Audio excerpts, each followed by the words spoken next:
Bom dia, meus irmãos. Eu quero saudar a todos com a graça e a bondosa paz do Senhor Jesus, a quem seja a honra para sempre. Amém. Vamos abrir nossas Bíblias na carta do apóstolo Paulo aos Colossenses e hoje nós estamos concluindo a nossa exposição nesse livro.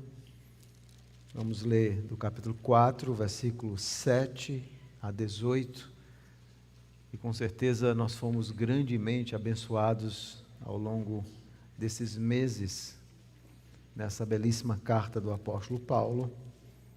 E hoje nós vamos concluir a partir do versículo 7. Colossenses 4, 7.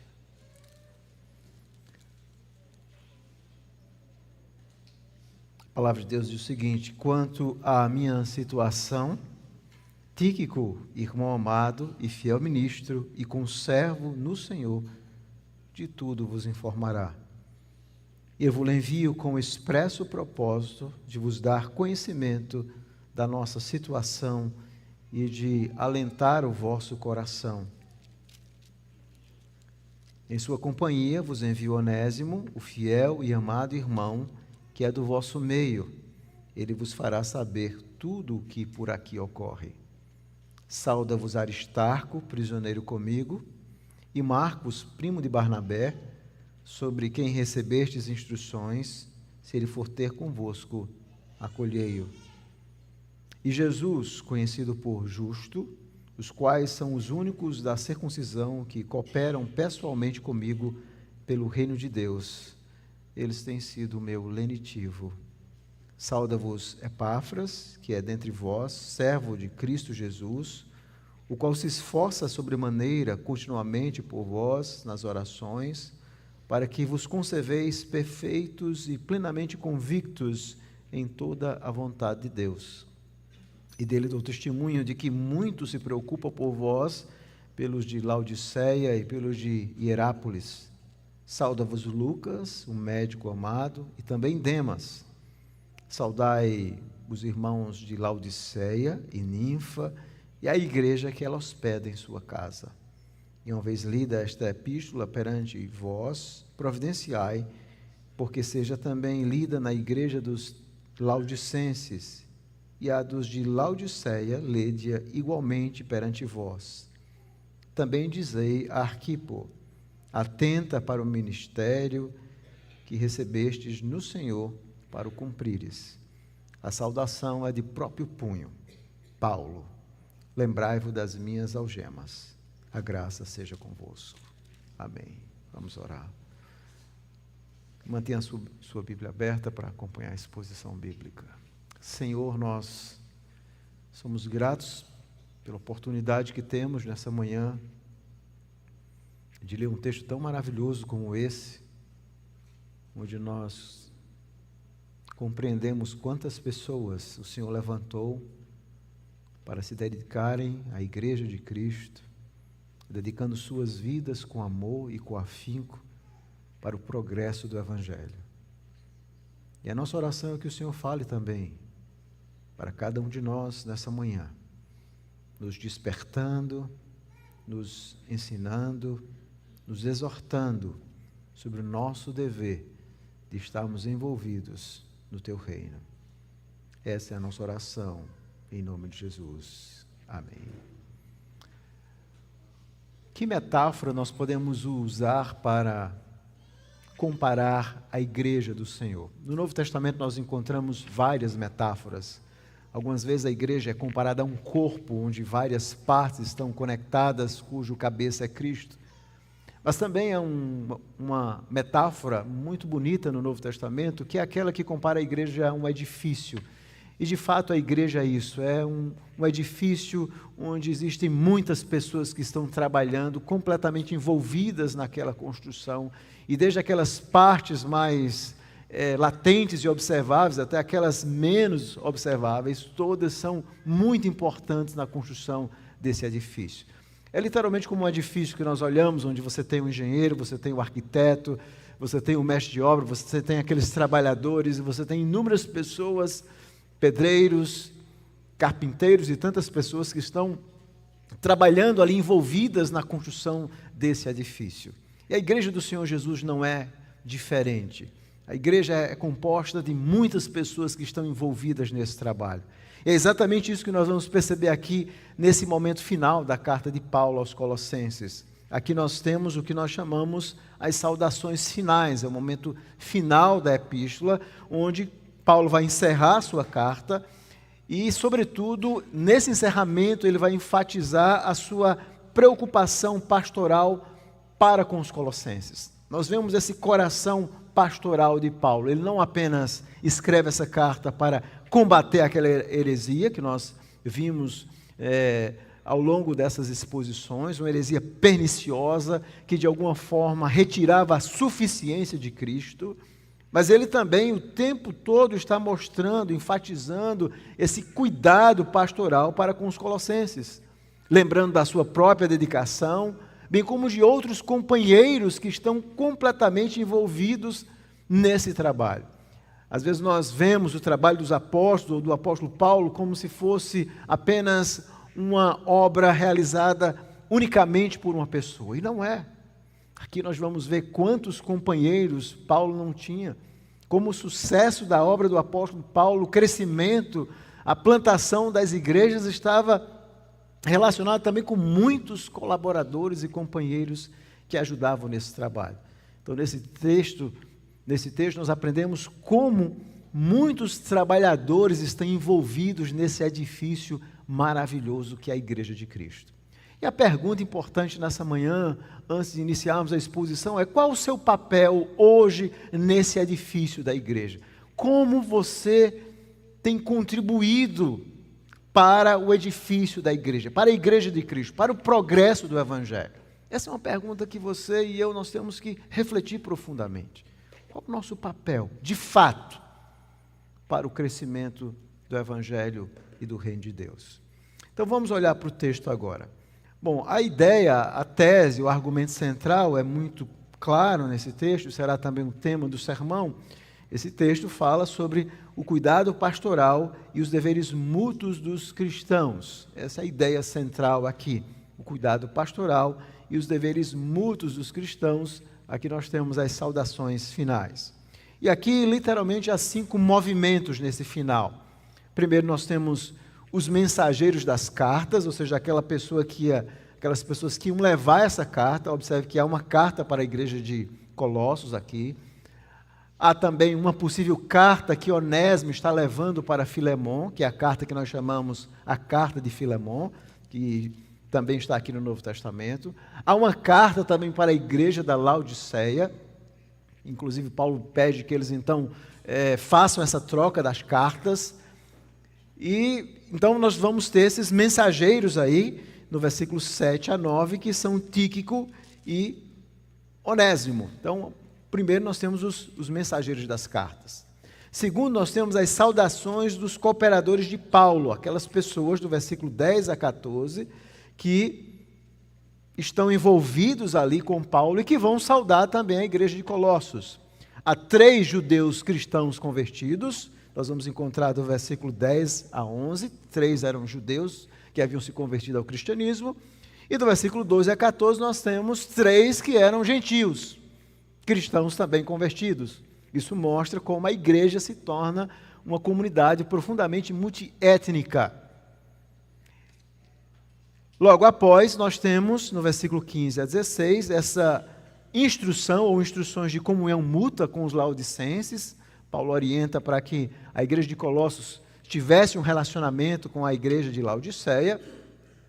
No versículo 17, nós temos uma advertência a Arquipo para perseverar no ministério. Paulo faz uma exortação a Arquipo, possivelmente um líder influente, possivelmente um presbítero ali na igreja, que Paulo vai exortá-lo.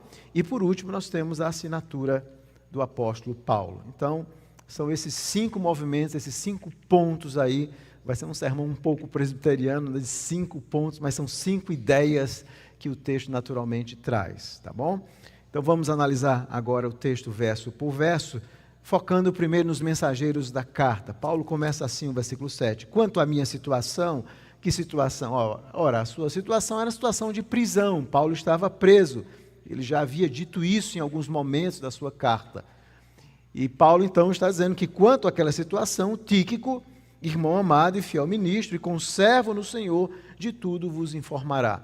Então, Paulo, juntamente com aquela carta, ele está enviando Tíquico, que terá essa função de informar a igreja de Colossos sobre a situação do apóstolo Paulo. Se você voltar um pouco e ler em Efésios, no capítulo 6, no versículo 21, aliás, nós vamos encontrar exatamente isso. Diz assim: e para que saibais também a meu respeito e o que faço, de tudo vos informará Tíquico, o irmão amado e fiel, ministro do Senhor.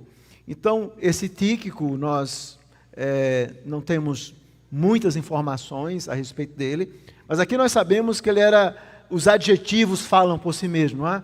Paulo diz que ele era amado e um fiel servo, e Paulo também o chama, veja as palavras de Paulo, ele diz, ele é um irmão amado, um fiel ministro e um conservo no Senhor. A palavra conservo que Paulo usa aqui, literalmente, é um co-escravo. A palavra grega é doulos. Ele já havia falado sobre o problema da escravidão, ele tratou isso aqui na epístola, o papel dos escravos naquela sociedade ali greco-romana.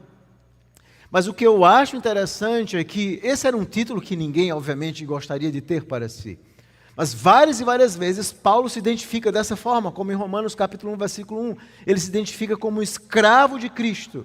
E agora ele então diz que esse homem Tíquico, não apenas um amado irmão, um ministro fiel, a palavra que é diácono, no sentido de alguém que serve fielmente, mas ele é um conservo, é um escravo irmão em Cristo. As palavras no versículo 7 dizem o seguinte: conservo no Senhor, ele de tudo vos informará. Tíquico. E nós vamos encontrar, por exemplo, lá em Atos, no capítulo 20, versículo 4, como esse irmão Tíquico estava sempre ali junto com o apóstolo Paulo. Atos 20, versículo 4, diz o seguinte: acompanharam até a Ásia Sópatro de Bereia, filho de Pirro, Aristarco e Secundo de Tessalônica, Gaio de Derbe e Timóteo, bem como Tíquico e Trófimo da Ásia. Veja como ele estava sempre ali acompanhando o apóstolo Paulo. E Paulo então reconhece que ele está ali unido no Senhor. São crentes genuínos, é um companheiro servo, um companheiro escravo, que estão envoltos ali nesse trabalho da obra do Senhor. Essa frase que Paulo usa aí, que é traduzida por conservo na nossa Bíblia, ou um companheiro escravo em Cristo, também é usado um pouco mais à frente por Epáfras, no versículo 12, capítulo 4, versículo 12, quando Paulo fala de Epáfras, ele diz também que ele é um companheiro servo, que ele é um servo de Cristo, ou seja, um escravo de Cristo.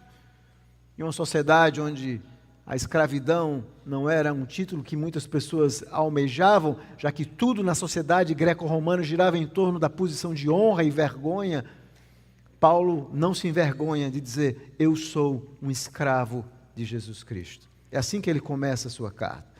E Tíquico vai informar a respeito de tudo. Versículo 8, ele continua falando de Tíquico: eu vos envio com o expresso propósito de vos dar conhecimento da nossa situação e de alentar o vosso coração. Então, qual seria a missão de Tíquico? Paulo vai dizer aqui no versículo 8, primeiro era dar conhecimento da situação, sobretudo o fato de que ele estava preso, como ele diz em Efésios 6:20, ele era um embaixador acorrentado. Ele estava preso por causa do Evangelho. Como nós vimos no início dessa exposição de Colossos, possivelmente na cidade de Roma.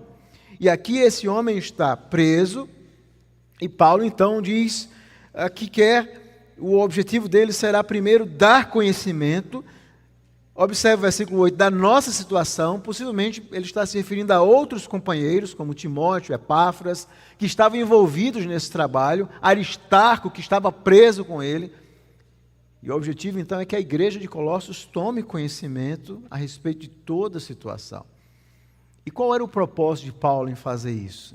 Em atualizar os colossenses sobre o seu encarceramento. Qual era o propósito disso? Um apóstolo falando da sua prisão, do seu encarceramento.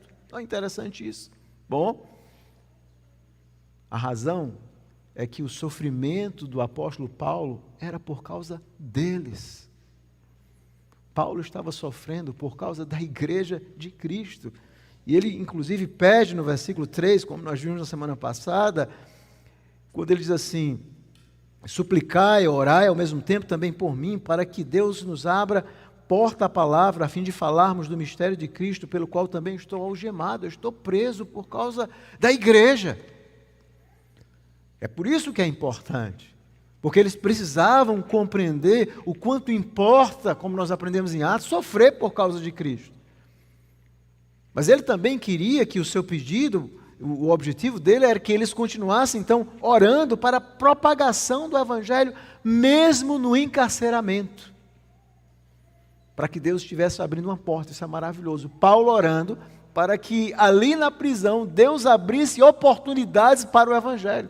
Você já imaginou um local mais inóspito para pregar o Evangelho do que você estar preso, e você então vai falar de Cristo em uma prisão? É exatamente isso que Paulo faz. Ele está orando, orem, irmãos, para que Deus abra uma porta. E será que Deus abriu uma porta? Sim, Deus abriu uma porta. Nós vamos saber isso através dessa outra pessoa que ele vai falar, Onésimo. Onésimo foi convertido ali na prisão. Onésimo era um escravo fugitivo que fugiu de Filemon e possivelmente deve ter sido preso. E ele então se encontra com o apóstolo Paulo. E Paulo então prega o evangelho para ele, e Deus muda o coração de Onésimo, e agora Onésimo volta. Possivelmente como um dos portadores dessa carta, e a carta de Filemon. Deus está fazendo coisas maravilhosas, mesmo em meio à prisão, irmãos. E é isso que Paulo está dando conhecimento aos colossenses. E o final do versículo 8, ele diz assim: o objetivo de Tíquico era alentar o vosso coração. A palavra alentar aqui, o verbo paracaléu, é a ideia de encorajar.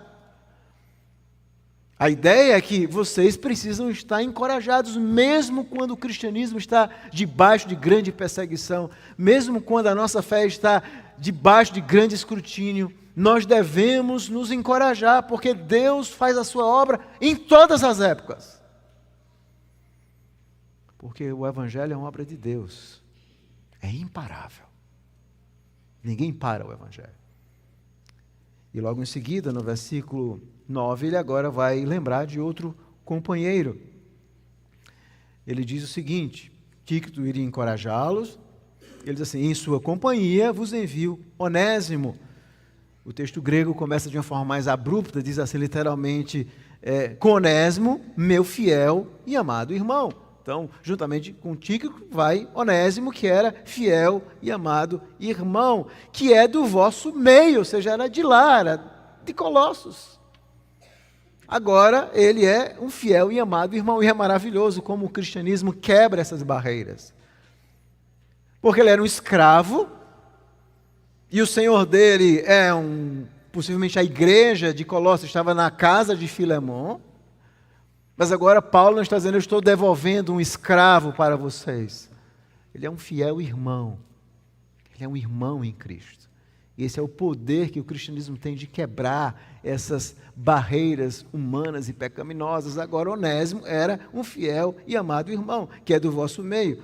E ele conclui dizendo: eles o farão saber tudo o que por aqui ocorre. O objetivo, então, é que esses dois homens, Tíquico e Onésimo, eles vão funcionar como o que nós chamamos de portadores da carta, ou das cartas. E a partir dos estudos que nós temos hoje, desses portadores das cartas, eles tinham um papel muito importante no mundo greco-romano. Esses homens funcionavam como uma espécie de correio pessoal. No Império Romano existia um correio altamente sofisticado, os romanos criaram aquelas estradas, mas o correio romano, ele funcionava apenas para as autoridades ou para os documentos reais. Isso significa que existia na igreja cristã uma internet, ou seja, uma conexão entre as igrejas, e as pessoas que faziam esse trabalho eram exatamente esses portadores. E qual era a função desses portadores? Nós sabemos pelo menos algumas coisas interessantes. Primeiro, transmitir informação adicional sobre o remetente à situação. Observe que Paulo diz, ele vai Tíquico e Onésimo, eles vão trazer mais informações para vocês. Então, esses portadores daquelas cartas, e é bom lembrar que nesse ponto, o Novo Testamento ainda não existia, não estava formado, completo, como um cânon. A igreja tinha um Antigo Testamento e possivelmente algumas poucas obras nesse período. Talvez nenhum evangelho estivesse já circulando nesse momento aqui na década de 60. Talvez apenas o evangelho de Marcos, segundo os nossos estudos. Então, a igreja cristã, essas cartas, elas tinham um papel muito importante nas igrejas.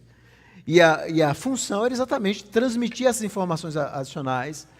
Tinha a função também de esclarecer partes da carta, trazendo informações mais completas. E funcionavam também como uma espécie de intérprete autorizado apostólico. Ou seja, é bom lembrar que Paulo está refutando a heresia aqui de falsos mestres. Então é possível que esses homens, Tíquico e Onésimo, tivessem essa função de esclarecer mais pontos da própria carta de Paulo. A função deles era importantíssima ali na igreja. Leitores, que possivelmente no culto público tinha essa missão de ler aquela carta apostólica. E agora Paulo está dizendo assim, esses homens vão encorajar vocês, mas esses homens são homens fiéis e com certeza vão trazer vocês a par de outros aspectos da minha situação. A partir do versículo 10, Paulo então começa a falar das saudações dos cooperadores de Paulo. Ele fala desses dois que serão os portadores da carta ou das cartas. E no versículo 10, olhe comigo, ele vai falar de vários homens. Ele fala de 3 judeus cristãos convertidos. O primeiro é Aristarco. Aristarco, nós vimos lá em Atos, quando nós lemos, ele é companheiro de viagem de Paulo em algumas de suas jornadas. Era um companheiro, não tem aquele companheiro fiel. Nós vamos encontrar várias vezes lá em Atos 19, 29, 24, 27, 12. Ele era de Tessalônica, Atos 24 nós vemos isso, ele era de Tessalônica. Possivelmente quando Paulo pregou ali em Tessalônica, Aristarco se converte, mas mais do que um convertido, Aristarco foi alguém que quis se unir ao apóstolo nessa missão, pela igreja. E é por isso que Paulo diz, veja, ele diz assim, saudos Aristarco, prisioneiro comigo. Ele estava preso também. Não apenas o apóstolo Paulo. Literalmente é companheiro de cativeiro, pessoas que estavam sofrendo também por causa do evangelho, agora também estavam saudando os colossenses. E ele continua. E Marcos, primo de Barnabé, sobre quem recebeste instruções, se ele for ter convosco, acolhei-o. Esse é o famoso João Marcos, o que escreveu o evangelho de Marcos, que era primo de Barnabé. Nós sabemos, por exemplo, em Atos capítulo 12, versículo 12, que a sua mãe recebia as reuniões dos cristãos na sua casa em Jerusalém. Lá no Evangelho de Marcos tem um episódio bem estranho, que só aparece no Evangelho de Marcos, é um jovem que tem um encontro com Jesus, e alguns dizem que é possível que esse tenha sido um encontro de Marcos com Jesus Cristo. Então ele deve ter se convertido em algum momento depois, era primo de Barnabé, e Marcos então é alguém que vai estar presente com Paulo desde o início. No entanto, na segunda viagem missionária de Paulo, nós conhecemos muito bem essa história, quando Paulo quer revisitar as igrejas que ele acabara de plantar, Barnabé quer levar Marco com Paulo, com eles também. No entanto, Paulo não quer fazer isso, por quê? Porque antes, nós vamos encontrar em Atos 15, 38, Marcos os abandonara na Panfilha e não os acompanhara na obra. Ou seja, houve um momento que Marcos não quis ir com Paulo e Barnabé, ele preferiu voltar para Jerusalém, e houve a partir disso uma grande discordância entre Paulo e Barnabé, a ponto dos dois se separarem. Não foi uma discordância simples, e Paulo então toma Silas e vai viajar com Silas, e Barnabé toma Marcos e vai viajar com Marcos. Mas, pela data aqui, isso significa que depois houve um momento de pazes entre o apóstolo Paulo e Marcos, ou seja, na igreja cristã, no trabalho de Deus, existem também muitas vezes desavenças, irmãos. E agora esse mesmo Marcos, que em algum momento Paulo ficou decepcionado com ele, talvez pelo amor de Paulo pela obra de Deus, e talvez ele tenha percebido um certo fraquejamento de Marcos em não estar envolvido naquela obra, talvez voltar para casa, voltar para sua mãe, nós não sabemos a razão, mas houve uma desavença. Mas aqui nós vemos ele novamente, Marcos, primo de Barnabé. Nós vamos encontrar, por exemplo, na última carta de Paulo, que é a segunda carta de Paulo a Timóteo, já quando ele está perto de morrer, se você abrir sua Bíblia, em 2 Timóteo 4:11, ele falando exatamente a respeito desses homens, dizendo o seguinte, vamos ler a partir do versículo 10 até o versículo 12, diz assim, procura, versículo 9, 2 Timóteo 4, 9 a 12. Procura vir ter comigo depressa, ele está falando a Timóteo. Porque Demas, tendo amado o presente século, me abandonou e se foi para Tessalônica. Crescente foi para a Galácia e Tito para a Dalmácia. Somente Lucas está comigo. Toma contigo Marcos e traze-o, pois me é útil para o ministério. Quanto a Tíquico, mandei-o até Éfeso.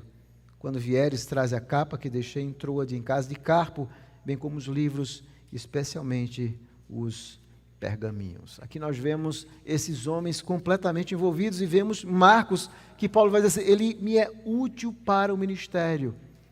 E aqui nós vemos como Marcos foi um companheiro do apóstolo Paulo, do trabalho do apóstolo Paulo, e Paulo então vai dizer o seguinte, sobre quem recebeste instruções, se ele for ter convosco, acolhei-o. Então, possivelmente, Marcos está mandando saudações e, obviamente, naquela prisão romana, existia um certo grau de liberdade onde Paulo poderia receber visitantes. Possivelmente, Marcos está ali em Roma e manda saudações e pretende ir ali também à igreja de Colossos.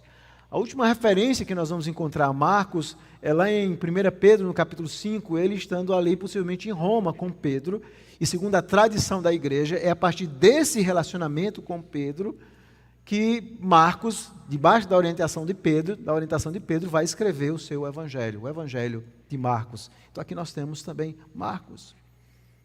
Versículo 11, então, fala de outro homem, além de Aristarco e Marcos, fala de um homem cujo nome era inusitado, Jesus. Sim, era um nome muito comum, um judeu, também chamado Jesus, mas ele tinha um sobrenome maravilhoso. O nome dele era Jesus, no grego, e o sobrenome era Justus, ou seja, justo. Até na língua grega soava bem essas duas coisas. Havia uma sonoridade nesse nome. Jesus, como na língua portuguesa, conhecido por justo, ou seja, um homem profundamente piedoso. Um homem temente a Deus, que estava ali também. E Paulo diz assim, os quais são os únicos da circuncisão que cooperam pessoalmente comigo pelo reino de Deus. Eles têm sido o meu lenitivo. Obviamente, um dos focos da missão de Paulo era pregar o evangelho também para os judeus. E Paulo então reconhece que nesse ponto do seu ministério, esses eram os 3 únicos judeus étnicos, judeus de fato, como ele era, que estavam ali envolvidos pessoalmente pelo reino de Deus, pela obra do reino de Deus. E aqui a ideia de reino de Deus implica essa visão do reino que chega em Cristo, desse reino que avança agora na nova aliança através da pregação do evangelho. Esse reino que virá, obviamente, de forma plena com a segunda vinda de Cristo. Mas esses homens estão envolvidos no reino. E Paulo diz assim, eles são meu lenitivo. Era uma alegria do apóstolo ver que o evangelho também estava alcançando judeus, como até hoje faz. Até hoje nós temos judeus cristãos, judeus que reconhecem Jesus como sendo o Messias. Esses homens estavam envolvidos na obra. E Paulo, então, a partir do versículo 12, começa a falar dos gentios, daqueles que eram gentios, que estavam também envolvidos na obra. Versículo 12, sauda-vos Epáfras, que é dentre vós, servo de Cristo Jesus, o qual se esforça sobremaneira, continuamente por vós nas orações, para que vos conserveis perfeitos e plenamente convictos em toda a vontade de Deus. E aqui Paulo vai falar mais de Epáfras. E por que Paulo está falando mais aqui de Epáfras? Porque Epáfras foi aquele através de quem o evangelho possivelmente chegou ali na cidade de Colossos. Paulo fala dele no capítulo 1, versículo 7, foi através de Epáfras e através do ministério dele que o evangelho estava prosperando ali em Colossos. Capítulo 1, versículo 7 diz assim, segundo foste instruído por Epáfras, nosso amado conservo, veja, co-escravo, e quanto a vós outros, fiel ministro de Cristo. Epáfras era dali. E Paulo então está mostrando, talvez Epáfras tenha ido visitar o apóstolo Paulo, saber da sua situação. Veja a preocupação da igreja com os líderes, com o apóstolo Paulo, como as igrejas estão envolvidas, conectadas, algumas enviando ofertas para Paulo, sabendo a situação dele. E aqui nós temos Epáfras. Epáfras é um escravo de Cristo Jesus. E Paulo então vai dizer, o qual se esforça sobremaneira. Com certeza a razão dessa carta de Paulo aos Colossos tem a ver com Epáfras. Ele percebe aqueles falsos mestres, ele percebe o falso cristianismo, um falso culto sendo ali de alguma forma plantado, e ele então informa Paulo, e Paulo então manda essa carta. Ele está profundamente preocupado com aqueles irmãos. Epáfras é um pastor de fato, ele está preocupado. E o que é que ele faz? Ele ora, ele se esforça sobremaneira, continuamente. Epáfras estava orando pelos colossenses,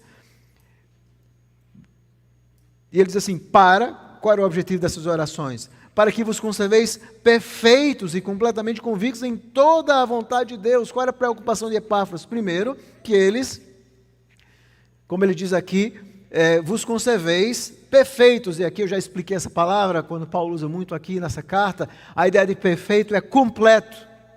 E o próprio Paulo diz que um dos seus objetivos era apresentar todo cristão completo em Cristo. Completo significa maduro, perfeito, é aquele crente que evolui no conhecimento da palavra de Deus e se torna alguém maduro, perfeito, completo. E esse era o objetivo de Epáfras. Ele orava e ele buscava a Deus e se esforçava para que os colossenses pudessem ser perfeitos, completos, crentes maduros, não levados por ventos de doutrina, crentes que não sabem o que é um culto a Deus, crentes que não conhecem a relação e o papel de Cristo na nova aliança. Essa era a preocupação. Essa era a primeira preocupação de Epáfras. Ele estava orando para que eles pudessem crescer. E a segunda preocupação, veja o final do versículo. E plenamente convictos. Essa palavra grega ela pode ter dois significados. Pode ser seguro, ela pode significar uma coisa segura. O nosso tradutor da área prefere essa ideia de convicto.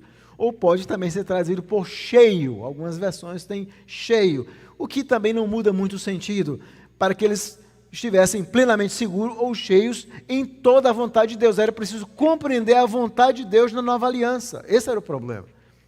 É bom lembrar que um dos aspectos da heresia que estava ocorrendo ali em Colossos era a interpretação equivocada do Antigo Testamento. Eles queriam ainda que os crentes da nova aliança estivessem guardando costumes e festas do calendário judaico, como aquelas festas da Páscoa, como os sábados com todas as implicações, como ele era guardado na antiga aliança, e Paulo então vai dizer não. Era preciso compreender agora o que havia continuado na nova aliança e o que havia descontinuado. E a grande preocupação dele era essa. Eles precisavam estar seguros para entender a vontade de Deus. Porque se você não entender a vontade de Deus, você não pode servir a Deus. É simples assim. Se você é um cristão que não compreende bem o papel da antiga aliança e os aspectos que continuam dessa antiga aliança na nova e aqueles aspectos que descontinuam, e você não entende, por exemplo, o papel da lei na nova aliança, a relação entre graça e lei, se você nem sabe, por exemplo, do que eu estou falando nessa manhã, possivelmente você precisa dessa oração aqui, compreender a vontade de Deus. Eles não entendiam.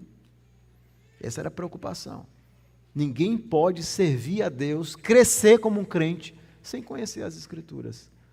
Essa era a razão da oração de Epáfras. E ele continua no versículo 13, e dele dou testemunho, de que muito se preocupa por vós, pelos de Laodiceia e pelos de Hierápolis. Eram cidades bem próximas, e obviamente, ao que tudo indica, Epáfras tinha abrido outros trabalhos nessas duas cidades, e ele então estava envolvido na evangelização e no crescimento do cristianismo dessas três cidades. Um homem notável realmente. Talvez no céu nós conheçamos mais a respeito desses homens. Quantas coisas eles não devem ter feito, né? Tíquico, Onésimo, Aristarco, Paulo, Jesus, o justo, Epáfras. Talvez esses homens tenham belíssimas histórias de vida. Quantos testemunhos, quantas coisas, quantas experiências ali, juntamente com o apóstolo Paulo. E agora no versículo 14, nós temos um outro companheiro. Vocês perceberam que aqui nessa pequena seção nós temos dois autores de evangelhos, nós temos Lucas agora e nós tivemos Marcos. Agora ele vai falar de Lucas. Saúda-vos Lucas, o médico amado, e também Demas. Aqui nós vemos Lucas, que também estava enviando saudações, o médico. Nós temos muitas pessoas de alto calibre, né? Marcos, que escreve um evangelho conciso, mas profundamente belo. Lucas, que escreve um evangelho profundamente detalhado. Eram esses homens que estavam ali envolvidos na obra da igreja. Na obra da igreja nós precisamos de pessoas muito cultas, inteligentes, e precisamos de pessoas simples também. Todos têm que estar envolvidos e todos encontram o seu papel. Aqui nós temos Lucas. E temos esse Demas aqui, que infelizmente, veja como é a igreja. Esse Demas, lá em 2 Timóteo 4,11, esse Demas, Paulo diz que ele amou o presente século, ou seja, nesse ponto parecia alguém firme, fiel, mas acabou, ao que tudo indica, talvez abandonando a fé. Nós não temos certeza do significado da palavra de Paulo, que ele amou o presente século. Ou ele pode ter abandonado o trabalho do Senhor, ou pode também isso significar um desvio da fé. E a igreja também é assim, pessoas que vão, que estão bem, que estão firmes na igreja, pessoas que até têm algum cargo, diácono, presbítero, e de repente eles vão amando as coisas do mundo e vão abandonando as coisas do Senhor. Aqui nós temos esse Demas, mas que nesse ponto é alguém que envia saudações. Aqui nós temos, agora a partir do versículo 15, Paulo então vai trazer instruções de comunhão mútua com os laodicenses. Saudai os irmãos de Laodiceia e Ninfa e a igreja que ela hospeda em sua casa. E aqui Paulo está pedindo que os irmãos de Colossenses saudassem os irmãos de Laodiceia e Ninfa. É difícil saber se Ninfa é um nome feminino ou masculino na língua grega, é como Laodiceia, mas ao que tudo indica, possivelmente é um nome feminino, não temos certeza. E a igreja que ela hospeda em sua casa. É bom lembrar que, nesse ponto, o cristianismo não tinha autorização para ter prédios públicos. E as igrejas funcionavam nas casas. E é possível que em uma mesma cidade existisse mais de uma casa cristã. Então, alguns acreditam que Ninfa, é possível que Ninfa tivesse uma igreja, ou seja, hospedasse talvez uma patrona, uma mulher rica, talvez uma viúva, e ela então conhece a Cristo e ela abre a sua casa para que a igreja se hospede ali. Se você for em um museu romano, eu tive a oportunidade certa vez de visitar como eram as casas romanas, você vai observar que aqueles cenáculos cabiam talvez 16, no máximo 20 pessoas. Não eram ambientes grandes. Então, se tivesse muitos crentes, uma única casa, com certeza não caberia. Então, você tem essa casa de Ninfa, talvez ali em Colossos, talvez a casa de Filemon, ou seja, vários locais onde a igreja, obviamente, se abrigava. E Paulo, então, envia essa saudação. E no versículo 16 ele continua: e uma vez lida esta epístola perante vós, providenciai para que seja também lida na igreja dos laodicenses, e a dos de Laodiceia lede igualmente perante vós. Então, eles deveriam ler essa carta e depois trocar essa carta. Nós sabemos mais a respeito da igreja de Laodiceia, lá em Apocalipse nós vamos encontrar, mas obviamente já aqui nós estamos falando na década de 60, já é uma igreja 40 anos depois, mais ou menos. Nós não temos muitas informações, mas o fato é que, e esse é o ponto aqui que eu quero chamar a atenção dos irmãos, é essa comunhão entre as igrejas. Isso é uma coisa muito importante no cristianismo. Nós não somos chamados para vivermos como uma comunidade solo. Nós precisamos também ter comunhão com a família da fé. Isso é muito importante. E Paulo continua agora o seu penúltimo movimento. Também dizei a Arquipo: atenta para o ministério que recebestes no Senhor para o cumprires. Se você ler a carta de Paulo a Filemon, se você lê Filemon no capítulo 1, versículo só tem um capítulo, na verdade, de 1 a 3, diz assim: Paulo, prisioneiro de Cristo Jesus, e o irmão Timóteo, o amado Filemão, também nosso colaborador, e a irmã Áfia e Arquipo, nosso companheiro de lutas, e a igreja que está em tua casa, no caso, na casa de Filemão. Então aqui nós temos esse Arquipo que era de Filemão, possivelmente um presbítero, ou talvez alguém que tinha uma posição. Mas, como eu disse, a igreja é formada de pessoas reais, gente que está bem, depois desanima, como Demas, gente que começa bem, depois faz algo errado, como Marcos, mas depois volta e continua servindo a Deus. Mas também é formado de pessoas, veja, alguém que, Paulo vai dizer lá em Filemão, que foi alguém que se envolveu em grandes lutas pelo Evangelho, mas que nesse momento aqui ele estava sendo relapso com o seu ministério. A maioria dos estudiosos acredita que Arquipo era um presbítero. E Paulo diz assim: atenta para o ministério que recebeste do Senhor, para o cumprires. De alguma forma ele não estava cumprindo com zelo a sua função. Ele estava ali na igreja, talvez como muitos cristãos que estão ali na igreja, frequentam dia de domingo, que têm grandes talentos, dons, capacidades, mas não passa disso. Eles vivem tão somente para si mesmos, eles não cumprem esse papel, esse ministério de usar os seus talentos, os seus dons para a glória de Deus. Por isso que aqui nós temos essa exortação, esse verbo atenta, literalmente na língua grega é vê. É o imperativo, vê, presta atenção. Cuidado, Arquipo, você tem um ministério que recebeu do Senhor. Isso é uma advertência muito séria para nós que somos pastores, presbíteros, diáconos. Cuidado para vocês cumprirem com zelo o ministério que vocês receberam do Senhor. Não é de homens, mas do Senhor. Através da imposição de mãos, onde nós nos comprometemos a dedicar a nossa vida a Cristo. E Paulo então termina a sua carta com essa saudação. A saudação é de próprio punho. Possivelmente Paulo escreveu de fato aqui, e ele termina com essa frase maravilhosa: lembrai-vos das minhas algemas, a graça seja convosco. Duas coisas maravilhosas.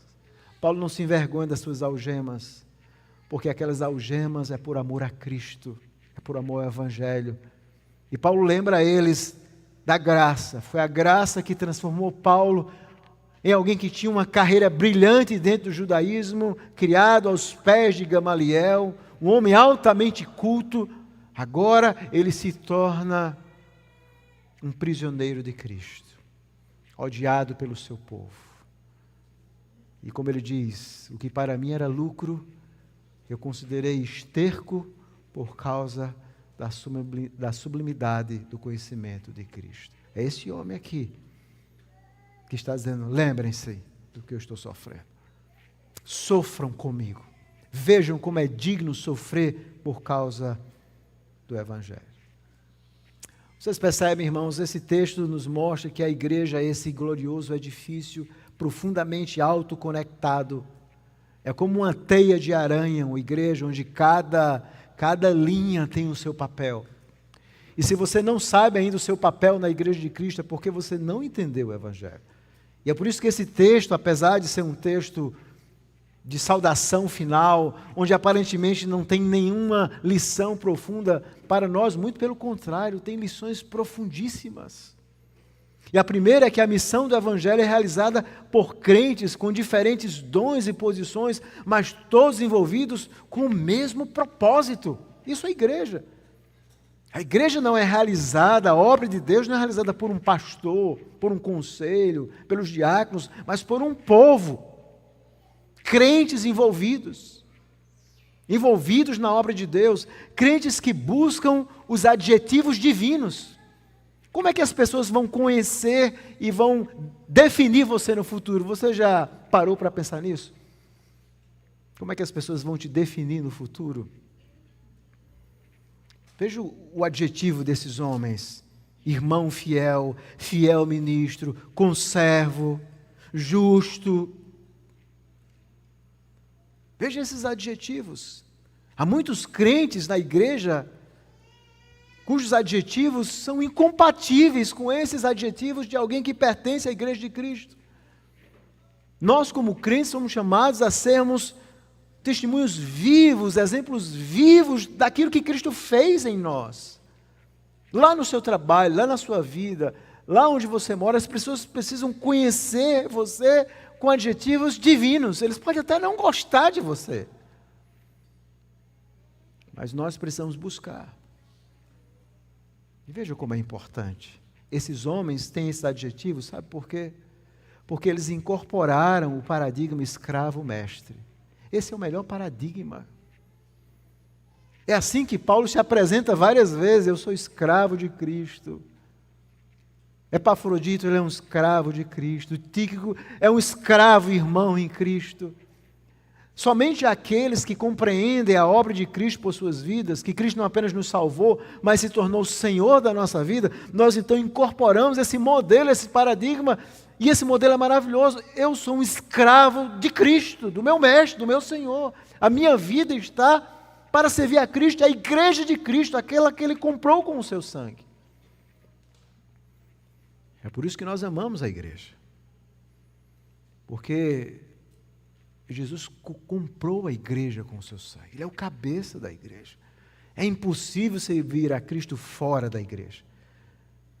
Nós aprendemos a contribuir, a viver, a dedicar a nossa vida em prol da igreja. Aprender que o Evangelho é algo digno pelo qual viver e sofrer. E tem uma frase de um autor, Joseph Hall, ele diz o seguinte: não há lugar para pedra solta no edifício de Deus. Não há lugar para pedra solta na igreja. A igreja é o local onde nós temos que estar conectados, fazendo alguma coisa, contribuindo com os nossos dons, com os talentos que Deus nos deu para servir, para o engrandecimento do reino. Então, o que é que você tem feito de forma concreta para o avanço do Evangelho, para o crescimento da igreja de Cristo? O que é que você tem feito na sua vida? São perguntas que nós temos que refletir. Porque nós, às vezes, estamos tão envolvidos na nossa própria vida que nós esquecemos de priorizar e lembrar aquilo que nós lemos no Evangelho de Lucas hoje. Colocar o reino de Deus como prioridade absoluta na nossa vida. Mas aqui é também uma lição importante. Todos na igreja estão debaixo da autoridade da palavra. Aqui nós vemos Paulo como um apóstolo. Lá em Efésios 2:20 diz que os apóstolos eles são o fundamento, ou seja, Cristo é essa pedra central, é o fundamento central da igreja, e a igreja é edificada sobre o fundamento dos apóstolos e profetas. Eram dons fundacionais, é por isso que nós não temos apóstolos e profetas hoje. Eram esses dons fundacionais que obviamente cessaram, mas que deixaram o seu ensino. Então a igreja cristã ela é profundamente cristocêntrica, mas ela é profundamente apostólica. Nós devemos estar firmes na palavra de Deus. Nós trabalhamos debaixo desse ensino apostólico, que Deus, em sua infinita bondade, quis escrever. Hoje nós temos um privilégio maior do que a igreja de Colossenses. Obviamente a igreja de Colossenses tinha coisas que nós não tínhamos, eles tiveram um apóstolo, eles tiveram pessoas, talvez, próximas aos apóstolos, andando com eles. Mas eles não tinham um cânon completo. E é por isso que, de alguma forma, era importante instruí-los, e Epáfras está orando para que eles compreendam a vontade de Deus. Hoje nós temos toda a vontade de Deus revelada, temos todo o Novo Testamento. Que privilégio! Nós temos a vontade de Deus posta, e nós precisamos conhecer, e almejar ver a palavra de Deus rompendo barreiras, cidades, corações. Outra lição é que a saúde da igreja está relacionada a uma dependência mútua dos crentes, onde todos, em última análise, dependem de Cristo. Existe um aspecto muito importante que nós, protestantes, desaprendemos, ou talvez muitos crentes nunca nem ouviram falar sobre isso. E um aspecto importante é o que os teólogos reformados chamam a catolicidade da igreja. A palavra católica significa universal. A igreja ela é apostólica, e ela é católica, universal. Obviamente nós não nos definimos como romanos. Mas a catolicidade implica a ideia de que nós não somos a única igreja aqui, nós não somos os únicos aqui. A igreja ela é formada por muitas outras pessoas, essa igreja visível, que são chamadas por Cristo para servi-lo. E a nossa comunhão com eles é muito importante. É muito importante, irmãos. E nós aprendemos exatamente a respeito disso. Infelizmente, devido ao que nós chamamos do denominacionalismo americano, ou seja, esse foi um fenômeno que ocorre nos Estados Unidos, onde aquelas igrejas nacionais, confessionais, na Europa, cedem lugar a dezenas de denominações. Então, hoje, qualquer pessoa diz assim, olha, eu não estou satisfeito com essa igreja, vou abrir uma igreja. Vou comprar 30 cadeiras brancas, vou alugar alguma coisa, vou comprar uma caixa de som e vou começar uma igreja. Então, as pessoas tratam a divisão como sendo uma coisa profundamente natural. Isso é uma coisa profundamente antinatural e antibíblica. Para que você saia de uma igreja, você precisa observar nessa igreja a ausência de elementos bíblicos e corretos. É preciso que essa igreja não seja uma igreja pura, ou que você esteja buscando, obviamente, uma igreja mais pura. Mas hoje em dia nós não compreendemos isso. E aqui Paulo está mostrando isso, a importância disso. Uma só fé, um só batismo, um só Senhor. O tempo inteiro nós aprendemos e vemos Jesus orando pela unidade da igreja, que eles sejam um.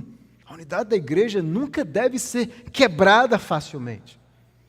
Infelizmente, o protestantismo, sobretudo brasileiro, denominacionalista, nós nunca aprendemos essa verdade fundamental, que é a importância da catolicidade da igreja, da nossa comunhão. E nós temos uma comunhão denominacional, enquanto presbiterianos, mas também com outros irmãos cristãos de outras denominações que podem ainda ser chamados de igrejas cristãs. E nós temos que aprender isso, irmãos.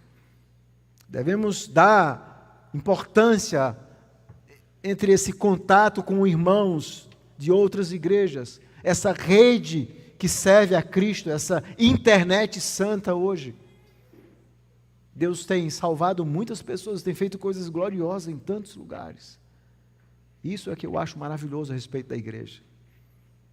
Você vai nos Estados Unidos e de repente você encontra irmãos que compartilham da sua fé. E você se sente em casa. E você vai para a África do Sul e você encontra irmãos que compartilham da sua fé. E você se sente em casa com eles. Você vai para qualquer outro país e você então encontra esses irmãos. Você vai em outros estados e encontra uma família da fé. É por isso que nós devemos dar importância à catolicidade, à comunhão com outros irmãos, com outras igrejas. Não podemos ser crentes isolados, igreja isolada. A catolicidade é fundamental. Mas para concluir, a pergunta fundamental nessa manhã para você e para mim é: como é que nós estamos envolvidos no reino? Como é que você está envolvido hoje? Olhe para a sua vida, analise. Quem é você na igreja de Cristo hoje? Para você dizer, pastor, eu não sou ninguém. E quando eu falo ser alguém, não estou pensando em cargos, nesse pensamento que é muito comum em comunidades pentecostais e neopentecostais, onde servir a Deus é ter um cargo. Mas é qual a missão você está envolvido em prol da igreja? O que é que você tem feito de fato? O que é que você tem contribuído na igreja que você está ali inserido para o progresso do reino, com os seus líderes? Essa é uma pergunta que vocês precisam refletir. E se você percebe que não tem feito nada, nessa manhã é o dia de você repensar a sua vida. Você está trocando o que é prioritário por coisas secundárias. Que tipo de adjetivo você carrega? Paulo podia falar dos seus companheiros usando vários adjetivos. Se alguém perguntasse a seu respeito para mim, para os presbíteros, como é que as pessoas iam qualificar você? Quais seriam os seus adjetivos? Já parou para pensar? Não venham me perguntar depois, tá? É apenas para pensar. Como é que as pessoas definem você? É aquele que chega atrasado de domingo, o que termina o culto e some, o que fica conversando lá fora, porque não participa de uma escola dominical, o que não tem compromisso, aquele que não está envolvido. Como é que você se define? Essa mensagem, irmãos, nos leva a acordar. O quanto você se parece com Cristo. Porque Cristo amava a igreja dele. Cristo ora pelos apóstolos. Cristo intercede por eles. Cristo dá a vida pelo seu povo. O quanto você ama, o quanto você conhece das pessoas que estão sentadas à sua volta. Quantos irmãos aqui você realmente conhece? Você pode dizer, eu conheço a história de vida desse irmão. Quantos? Existe uma igreja. A comunhão.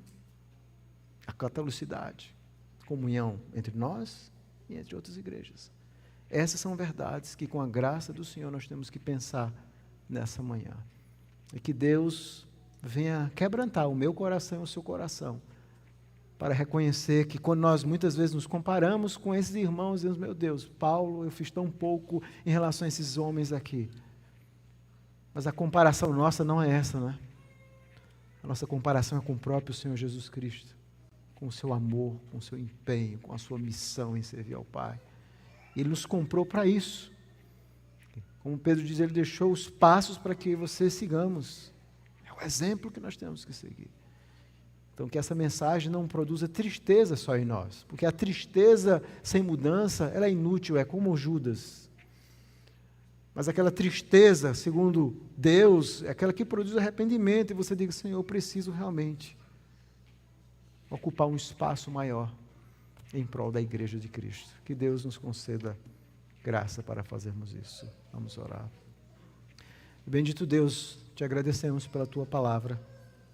Rogamos a graça e a bondade do Senhor sobre nós, para que possamos de fato viver essas verdades tão caras, tão belas, tão profundas da tua palavra. Em nome de Jesus que nós oramos. Amém.